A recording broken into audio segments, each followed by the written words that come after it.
Magandang araw po sa inyong lahat mga kariyan. Maraming salamat po sa inyong muling pagbisita sa aking munting channel, Dick is Real Vlog.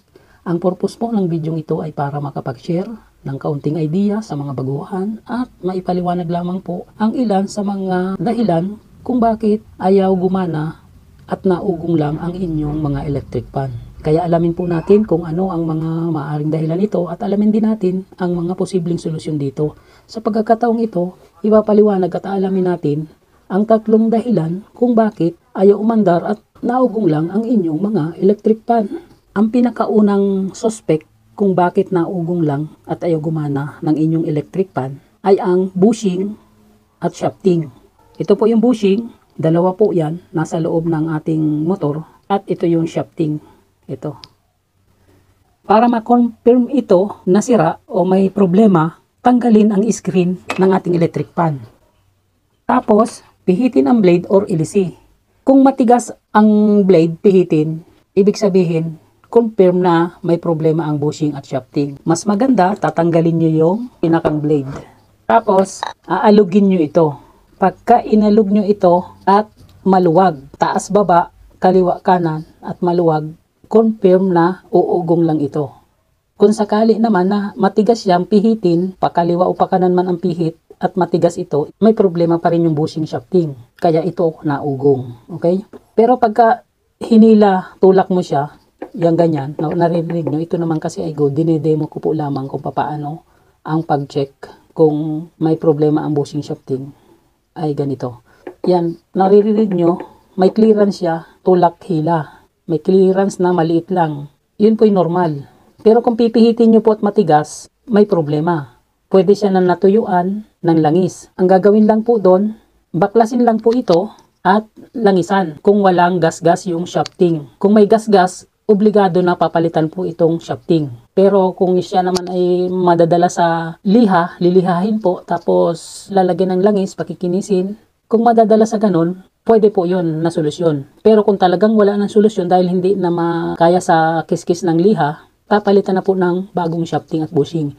Kaya kung gusto nyo pong makita at mapanood kung paano magpalit ng shafting at bushing, i-click nyo po yung link sa description box sa baba at nakalagay po doon yung link kung paano magpalit ng bushing at saka shafting. Okay, malinaw po. Kasi dito po dinedemo ko lang kung paano mag-troubleshoot. Isa sa dahilan po ito, kaya naugong lang ang electric fan dahil sa masikip ang bushing shafting. Pwede rin na maluwag yung bushing shafting kaya siya ay naugong.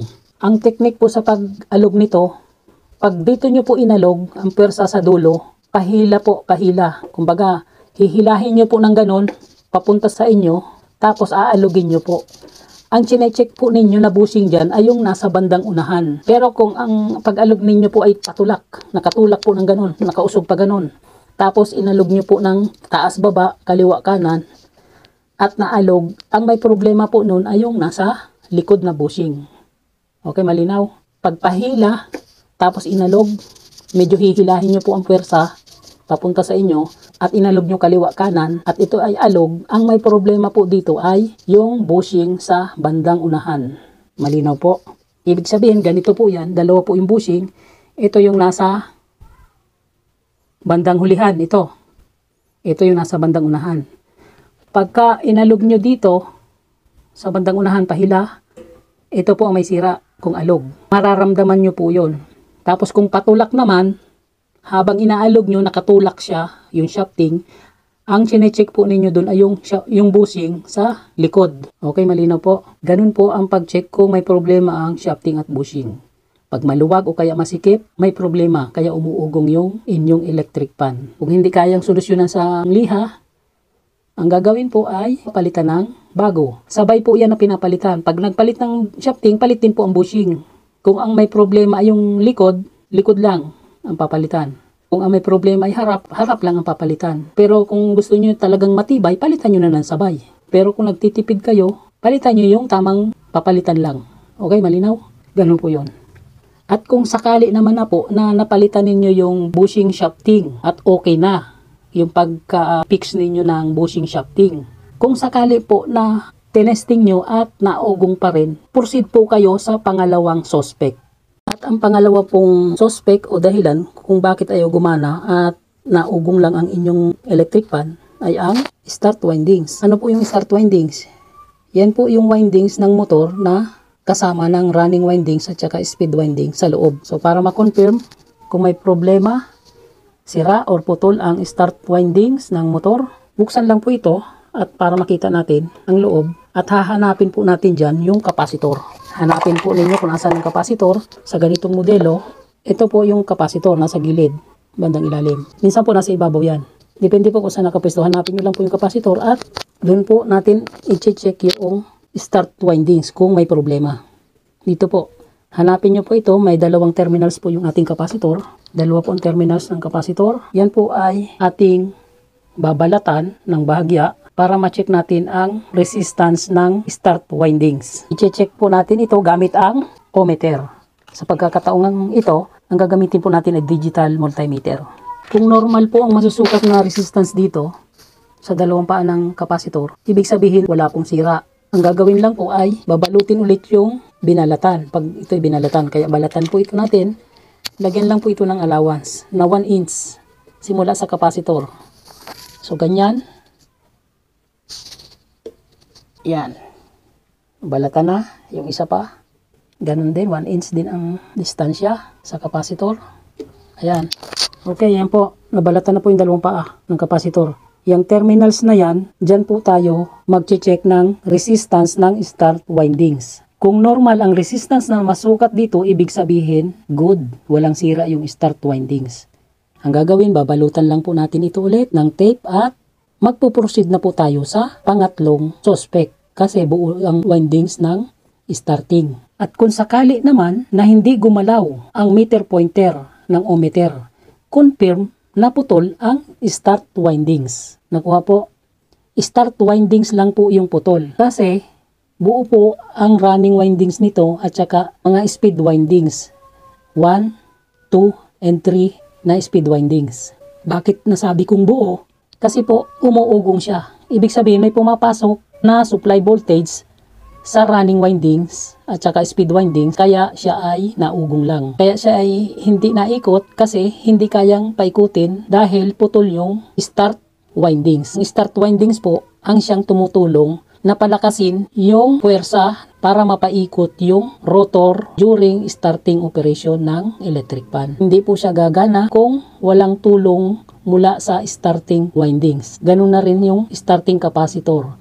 Kasi yung start windings at saka starting capacitor ay magka-series lang po yan. Nakuha. Kaya kung sakaling may sira or putol yung start windings, hindi po kayang paikutin ang electric fan kaya uugong lang siya. Okay? Checkin po natin ito kung may resistance na masusukat. Ganyan po ang proseso. Ayan po, nakita nyo may reading siya na nasukat. Ayan o. Ayan po, 996. Yan po ang resistance na nasukat natin. Ibig sabihin po, normal po yung resistance reading yan. Buo po yung start windings. Pagka ganyan at naugong yan, buo naman yung start windings, tapos na-fix na yung bushing shafting at naugong pa rin, puproceed na po kayo sa pangatlong suspect. At yun po yung capacitor, okay? Kung sakali naman na chinek nyo ito at hindi man lang gumalaw yung ating meter pointer, ibig sabihin, open po yung start windings. Kung open ang start windings, may problema. Pwede pong baklasin ninyo ito at tingnan nyo yung connection nito doon sa loob. Papasukin nyo po yung loob nito, babaklasin nyo at susuyurin nyo yung pinakang connection nitong dalawa na ito. Kung nasaan yung connection yan. Tingnan nyo at baka may amag na doon sa puno ng duktungan. Kung may amag na yon, baka nagkaroon ng loose connection, i-fix nyo lang po ulit yun at chicken nyo ulit at baka siya ay may resistance na masukat. Kung may masukat kayong resistance, ibig sabihin good yung start winding sa loob. Ipipix lang po ninyo yon doon. Hindi ko na po ipapakita dito dahil may iba po akong video noon. Panoorin nyo na lang po doon sa iba kong video. Bisitahin nyo po yung aking channel at nandun po yung ibang video kung paano mag-backlas ng mga terminals ng stator windings. Pero kung talagang walang connection or open talaga, automatic na papalitan na ito ng bagong stator. Tandaan, papalitan na po automatic ng bagong stator ito kung sakaling wala ng solusyon doon sa open windings ng starting. Sa pagkakataon naman na okay ang resistance ng ating start windings, pero pag chinek mo na ugong pa rin, proceed na po kayo sa pangatlong suspect. At ano po yung pangatlong suspect? Yun po yung capacitor. Ito po yun. Ang gagawin po ninyo dyan, puputulin na po ninyo ito.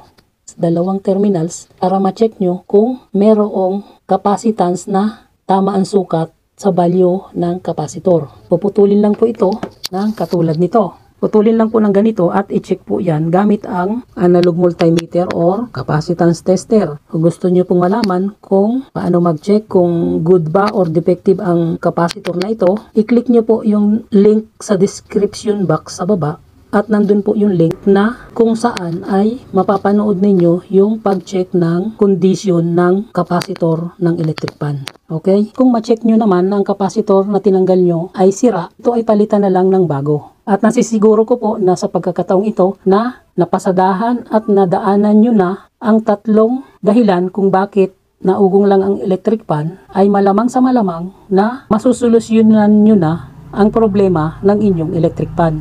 Kaya tandaan, ang tatlong dahilan kaya naugong lang ang electric pan. Base po ito sa aking experience at sinishare ko lang sa inyo, baka makatulong.